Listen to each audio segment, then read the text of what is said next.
Broadcasting live from the Business Radio X studios in Atlanta, Georgia, it's time for Atlanta Business Radio, spotlighting the city's best businesses and the people who lead them. Welcome to this very special edition of Atlanta Business Radio. We are broadcasting live from the Entrepreneurship and Innovation Institute here at Georgia State University. Lee, you ready for this thing? I am. I'm excited. I am too. We're going to be here all day, and we're going to have a lot of fun. I can't think of a better way to kick it off than to visit with these three young ladies. Please join me in welcoming to the broadcast. First up here, Graduate Program Coordinator for the Georgia State University Institute for Biomedical Sciences, Miss Takia Johnson. How are ya? I'm good. How are you? Well, thank you. Well, Takia, before we get too far into things, can you share a little bit about the Institute for Biomedical Sciences? How are you serving folks? Sure. So we're a new institute established in 2014 as part of Georgia State University's strategic goal to become one of the leading public research institutions in Georgia that is addressing some of the world's biggest issues, specifically when it pertains to health. We have 13 faculty right now that bring in about $20 million of research funding, and they work on things like flu, Ebola, infant lung disease, and other diseases that affect people. And we're dedicated to advancing innovating biomedical research and ultimately improving human health. So now, how does that play into the Entrepreneurship and Innovation Institute? Is there an intersection between your work and entrepreneurship? Yeah, definitely. So I don't have a science background. I actually come from a business background. And when I first learned about biomedical science and research in general, I just automatically thought about the scientists that are in the lab kind of doing research, exactly, test tubes, exactly, and math. Right, and didn't really take into account how those discoveries eventually make it into a doctor's office or make it to actually help people overcome some of the diseases that they are plagued with.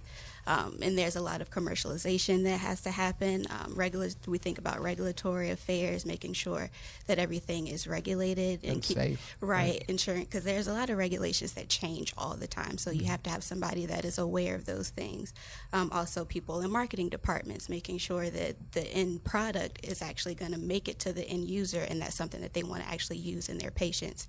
And then also thinking about people that explain complex science to garner additional money for donations and to help further research in those ways. So then it's not just smart scientists locked in a basement somewhere doing smart science work, right? Exactly. There's a whole team around them to help commercialize it and to get it out so that it can help mankind. Exactly. So now this must be very rewarding work for you. Definitely, because I get to have a huge part in recruiting some of the world's next scientists, which I think is it's fun. I get to speak to a bunch of different students that might not have a huge interest in specifically science, but they have a general interest in science, and then they might find interest in other areas of commercializations that have relation to science. So how does a young student that's out there get on your radar? Like, how do you find them to recruit? Generally, we attend grad fairs, undergraduate research conferences, anywhere that students are presenting their work or have an interest or showing an interest in moving forward in their education. So that's generally those are the areas that I target. Now, what are some tips to help them catch your eye? I would say definitely be a strong student in general. Even if you don't have a background in science, your coursework is going to be important. So well-rounded is exactly. important. Good coursework, somebody that has maybe volunteer or work experience, somebody that has people that are going to vouch for them in terms of their ability to be successful in graduate programs or biomedical science in general. Now, are there opportunities for people that are just curious about biomedical? Like, is there internships or ways to kind of help out or be around the program without being an actual student in the program? Yeah, so right now we don't have any specific opportunities outside of being a student, but as a student, it's a exploratory program in the fact that a lot of students enter the program not necessarily 100% sure which direction they want to go in biomedical science. So we spend a lot of time bringing in C-suite level executives to come and talk to the students about maybe positions they've never heard about before.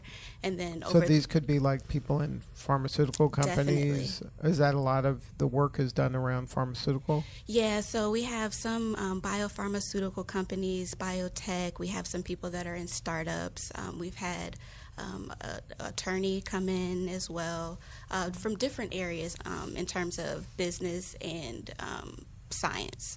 Because at some point, some of the work you patent it, right, or license it, and so there's a lot of legal ramifications there. But is that an area where a professor can financially benefit if their thing goes to market? I'm not sure how that works in terms of a public institution and commercializing, but definitely if we were in the private sector, if you come up with a patent, a virus or something like that, you want to patent it because that could be essentially used in thousands of different drugs going forward and based off of your specific discovery. So that is a huge part of biomedical sciences as well. So now who'd you bring with you today? So I brought with me current student Amani, and then also we have an alumni, Annika. Great, welcome. Well, Amani, why don't you share a little bit, Amani Mallory, why don't you share a little bit about your experience so far? What grade are you in? I'm a first-year master's student. First-year master's student. Yes. So you already went through your undergraduate? I went through my undergrad. Here at Georgia State, I got an undergraduate degree in biology in May 2018. Okay, so then now this is getting into the real stuff now, right? Yeah, it is. Are you going to get your PhD? Is that the path normally? Considering my PhD right now. Actually, being in the program helped me see a lot of different areas that I want to go into, and I'm considering a PhD as a next step. So now when you went through to be a biology major, did you aim at this to get into biomedical? You knew that you were going to get a master's at some point? I didn't know I was going to get a master's, actually. I knew about the program when I got to Georgia State in 2016. It was being advertised, and in May 2018, the month that I graduated, the beginning of that month, I decided to apply. So the very end of the month, the last second, yeah. Wow. Yeah, but I wanted to get into microbiology. I work for the CDC and infectious diseases, stuff like that. So now, so when you heard about it, you pulled the trigger pretty quickly. Really fast. So I signed up for a GRE the day before the test, no studying, took the test the next day. Had to reach out to people, can I get a recommendation? Everything was last minute. And then so you got into the program. I got into the program. And how has it been so far? It's been amazing. I've been exposed to a lot of different areas of the science field, or even outside of it I didn't know existed. So we take classes in the law school, and that was one of my favorites. Never knew I would like law. We have a class at a pharmaceutical company, UCB in Smyrna, and I love that we get exposed to every aspect of the pharmaceutical business. It's just so multidisciplinary, and I love that about it. Mm-hmm. So, and I think that's one of the great things that Georgia State does is they create those partnerships with the actual businesses. So then it's not a theoretical of what life would be like in a place and you imagine it a certain way. You're actually in the place and you can talk to the people and you can see really what happens. Yeah, I can. Does that help you kind of firm up okay, I like this part of it, I don't like this part, and I'm going to aim more in this area? It does. So when I first started the program in fall, we had a speaker come, and he was a regulatory affairs specialist, and I thought that I loved it. But I got to UCB, and I was exposed to more of the regulatory affairs and all the details that go into it. And I decided it's definitely not for me. I like compliance and ethics now, But I think being exposed to so many different people lets me and the different areas of what they do, and the whole culmination of it lets me figure out, do I really like this? Do I not like this? So, right. Yeah. So now, if there was a student, I guess, in high school or undergraduate, what type of student do you think should get involved in this program? Someone who, first of all, likes science, has a passion for science. Someone who maybe wants to make money because it's an entrepreneurial aspect. Someone who might be very innovative and wants to invent something and market it, or know the whole process of how to market it, get it out, the regulatory affairs that go along with it, how to be compliant with laws and ethics. Someone who wants to do science but doesn't want to strictly be in a lab doing science. Now, I would imagine for somebody who can decide to do this at the last minute and take a GRE and pass and get involved that quickly, you had a lot of choices of which programs to get into. So I had looked at a lot of programs, but I only applied to the Georgia State one. I was looking at a lot of public health programs, and I was going to plan to apply in December for the next season or the next semester because it was so last minute, and I was glad this deadline was very late in May. But yeah, most of my ideas are public health. So I looked at Harvard's public health school. I looked at Georgia State's public health school, and I still get the emails from all the ones that I was open to applications to. But yeah, those are my options. So then why did you pick this? Like, what was just because you lived here and you're already kind of used to it? It was very convenient that I already lived here. But I chose this one because in the description it says business, law, and science. And I thought, like, I would never put those three things together. I knew, they probably did tie in together somewhere, but I never thought I'd be able to have, like, a part in all three areas of that. Mm-hmm. And I wanted to get exposed to it. And then so far, they've kept their word. Definitely, you have been exposed to all of that. Yeah. Now, in your educational life, have you seen, like, we do a lot of work at Business Radio X with the group Women in Technology. Mm-hmm. And in a lot of the STEM careers, there's not a lot of women. Is that the way that it is in the sciences? Did you find that as you were getting deeper and deeper into the sciences, there's less and less women coming along with you? I don't think so. I think that there are tons of women. In my program right now, our year is 4 girls, all women. A lot of my professors, the PhDs and doctors, they've been women. Mm-hmm. I've seen more women than men so far. So that's great. Yeah, I'm not seeing the disparity yet. Right. So in technology, for some reason, it's mostly men, but in the sciences, you're saying it's mostly women that you've seen. That I've seen, yeah. And so was that the same like when you were in high school and you were good at science? Were there mostly girls good in science as well? Honestly, yeah, I took a lot of AP science classes, and I did a dual enrollment. So I was on a college campus living there, like when I was like 16 in 10th grade, 11th grade. And it was almost all girls. If it wasn't all girls, it would be 50-50. And I think that I had just as many male professors as I had female professors or people pursuing science. It was like around 50-50. That's great. That's very encouraging. So now what's been your favorite part so far? My favorite part so far has... Besides the radio show thing, because they're not going to let you do this at Harvard. I think it's been the law class, and we had a class called Business Aspects of Translational Medicine, and that was one of my favorites, too. Mm-hmm. Yeah. Cool. So how do you see this progressing? What's next on your to-do list? So after the program? Yeah. After the program, I would like, if I don't get a job, or I want to get a job, if I don't find something that I like to do or something that I want to pursue for the rest of my life, hopefully, PhD would be the next step. And I'm looking at a program which it starts as a master's in pharmaceutical science for 2 years. And then if I maintain a 3.5 in that, I'll go directly into medical school. So what are you going to bet on yourself to have over a 3.5? Definitely. Yeah, that's no problem. Yeah. No problem. Good stuff, Amani. Thank you so much for sharing your story. Thank you. All right, Takia, who else you got with you? So we have Annika, who is an alumni. She graduated this past fall. Welcome, Annika. Good morning. So what's new with you? How's your day been? It's really cold outside today. That's I right. must say that. I was walking here from the MARTA station. It was like a 3 minutes walk at tops, and I felt like my face was falling off. That's right. It's March. It's not supposed to be this cold. Yeah. So tell us about your experience with the biomedical enterprise. Yeah, so I just wanted to first start with how I got here. Okay.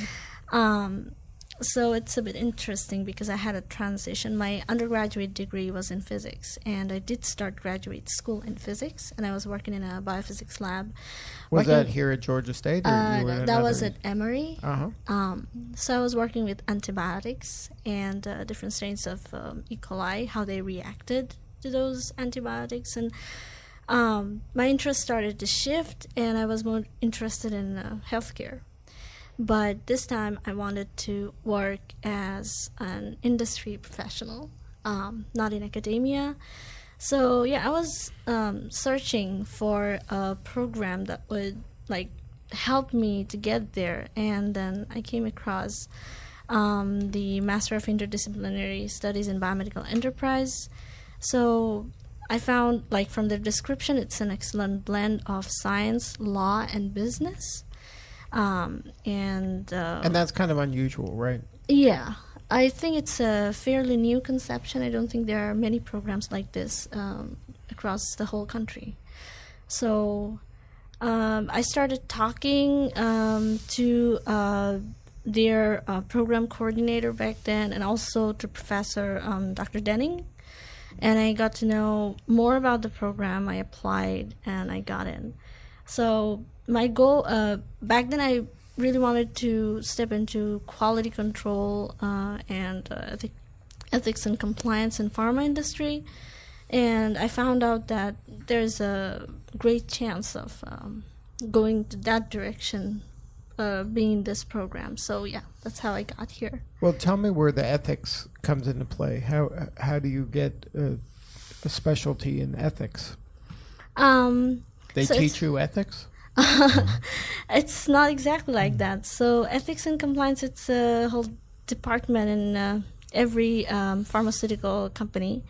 They work as partners. They help the company to abide by all the laws and necessary regulations, so that it helps both the company and also the healthcare industry in general, so that they can successfully bring their product into market without any from problems. An ethics standpoint, that's the company deciding that this path is ethical? Or is this the government decides that, okay, let's not get a drug in this area? I think it's a blend. There are both laws from company-specific rules, but the most important laws that every company should abide by are set by the government or the other authorities. Mm-hmm. You have to. And then, this was, you said, okay, I'm going to go down this path. Now, did the program help you in terms of getting actual practical experience? Or was it all just smart professors just talking about hypothetical situations? That's also interesting, because I was already interested a bit in quality control. Then I got into this program, and Amani mentioned one course, Business Aspects of Translational Medicine. We had different people from different companies in the associated with the healthcare industry who came and talked to us about their respective companies and their fields. That's why that's where I was first introduced to Dr. Levin from UCB. And we had another course at UCB the following semester, which was amazing, actually. I think this is one of the key attractions of this whole program.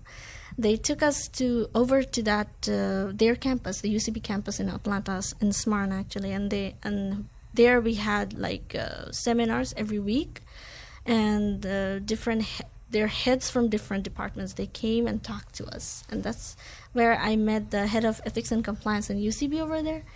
We heard from her, and my interest was even, I should say, nourished or triggered, and I wanted to work. And the following summer, I had an internship over there, and I shadowed a person in the ethics and compliance to learn more about what they do. And so the program, it helped me too. And then, and that was you being proactive to go and introduce yourself, right? That's a good tip for students, right? Of course. Not just sit there and listen and leave, right? You went out and you met the people. And the internship, you mean? Well, before the internship, you heard them speak. You got to visit the facility. Oh yeah, that was a course. Yeah, and we all went there, and I would suggest everyone to be a bit proactive when they are looking for a job, especially when they're networking. Right. Because when I was doing an internship over there, it was not a very long internship. It was just the summer. So I did have my own personal project. That was a research review project, but I did introduce myself to different people over there and talk so that I can build a connection for future. Right, because you never know. Right? And I did go back to talk to them again after my graduation. It's really helpful.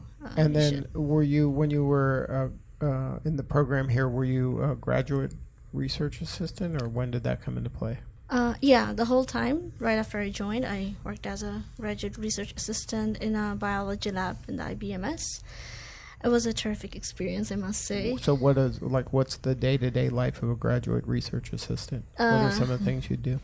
So since the program is only 4 semesters, I did not have my own individual projects, but I worked on different projects with my mentor. I helped her, and since my background is in physics, and this time I worked in a biology lab, I learned quite a few new techniques. And it was really enjoyable because she was really helpful and she guided me all along the way. She explained everything really well, and it was amazing too. And then you're doing hands-on actual stuff, right? Yes, you do hands-on experiment, and it's the labs are really cool. I must say they have many cool machines, and yeah. So now, do you think that that's typical of anybody who goes in this program in other colleges, or do you think this is unusual? This level of practical experience and also networking with executives and high-level people? So about the lab experience, first of all, I can't say accurately because I haven't been in those places, but the lab experiences should be about the same because, labs are all around the world in all the institutes, but I would really like to emphasize on the industry introduction and experience that I got from this program, because one thing that I learned is that networking is key when you're looking for a job, right. And this program really gave me a head start into that networking. And that's an important lesson for the students, right? That just because you graduate with a degree doesn't mean that the job's sitting there waiting for you, right? Your work has now begun. Right. So after graduation is just starting. Right. So Takia, now how does Georgia State help the student kind of navigate that? Because a lot of people think that, I got the degree now, well, I'll just wait by the phone, and then someone will call me. So I think because our programs are still pretty small, they have a lot of direct contact with our director of graduate studies, who is really awesome at asking specific questions about what their interests are and kind of directing them on the path of providing suggestions on ways that they could get into the areas that they've expressed that they had interest in. Mm-hmm. So I think that that's a huge plus to the program that a lot of other programs don't offer. And then this interdisciplinary studies is that's a new thing. Right. Yes. So can you explain that a little bit? Yeah. So interdisciplinary studies degree, that basically just means that it's offered jointly between the Institute for Biomedical Sciences, the College of Law, and the Entrepreneurship Institute. So it's not just offered through one of those. Exactly. In terms of being like a Master of Science or Master of Education, something like that is interdisciplinary. So then who are some of the people that should consider that? In terms of students that are recruiting. So any student that has, I would say, any interest in any one of those areas, and then even minor interest in science. So if you have an interest in law, one example that I can say is we have another alumni student who graduated this past fall. Her name's Devin. So she started the program and actually had an interest in becoming a pharmacy technician, a pharmacist. After kind of exploring in the program, she's actually applying to law schools right now. So her interest in science kind of brought her into the program, where we were kind of able to help her explore other avenues. So anybody who has a general interest in science, even if your interest is stronger in entrepreneurship or even on the law side, just any general interest would be good. And then, but you don't have to be like super hardcore science. No, so the program doesn't include any super hardcore science courses. So they take experimental approaches, which they learn some of the state-of-the-art techniques in biomedical science. And then they also take another course called disease models, where they learn about some of the models used to examine human health diseases. And those are the two main courses that are going to be considered super sciencey. Otherwise, they take law courses, they take business courses that are related to biomedical science. Now, Amani, did you take those courses? Or you're? I did. I took those courses. And they're easy? Like I could pass it maybe? If you put the work in, you can pass it, yeah. So in the disease models course, we have a presentation every Friday.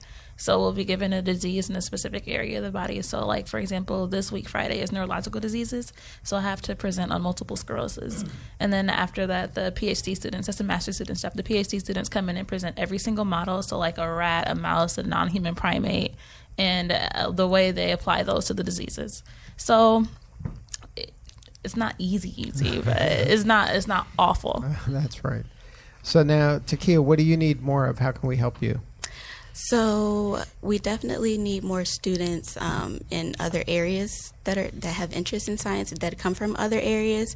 So we've just started to kind of attract some of the business students and then some of the law students, and just want to people. I think a lot of people are intimidated by the name biomedical enterprise.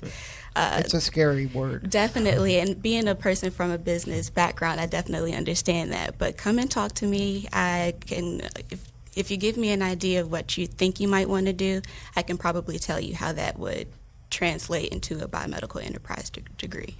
And then, Amani, how can we help you? What are you looking for? Internships, job? You're right in the middle of this, so. Yeah, right now I am looking for internships for the fall. I mean, not for the summertime. Hopefully they carry over into the fall. CDC connections would be great. CDC. Public health connections. That's the kind of thing I'm looking for right now. And Annika, how can we help you? Yeah, same. So I'm looking for a job right now since I right. graduated like recently in December.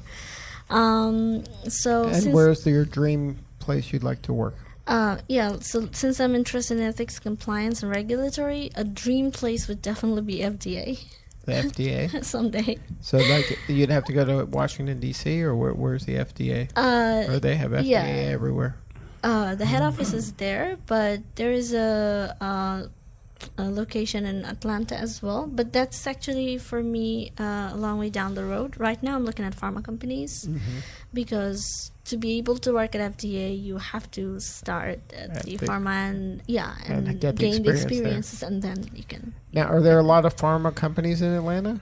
Are we a good pharma city? Actually, yes. So Georgia Bio and the Georgia Research Alliance are two companies that kind of bring all of the biomedical science companies, biopharma companies, into like one area where they're able to network and share experiences, especially with our students. We suggest that they go over to their career panels, and they have different networking events and things like that. So definitely Atlanta is becoming a larger biomedical science area.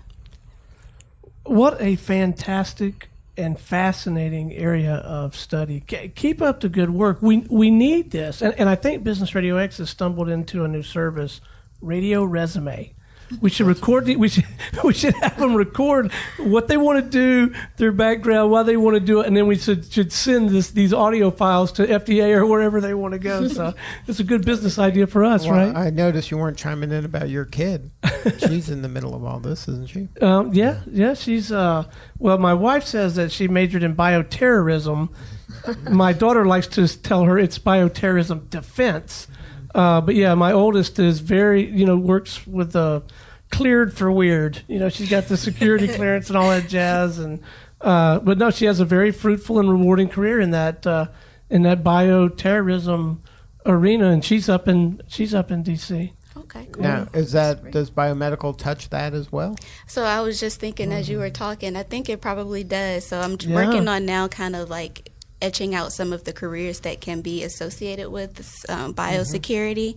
So yeah, definitely. Well, and she made more money last week than I made last year. So I mean, it's a very lucrative career, I think.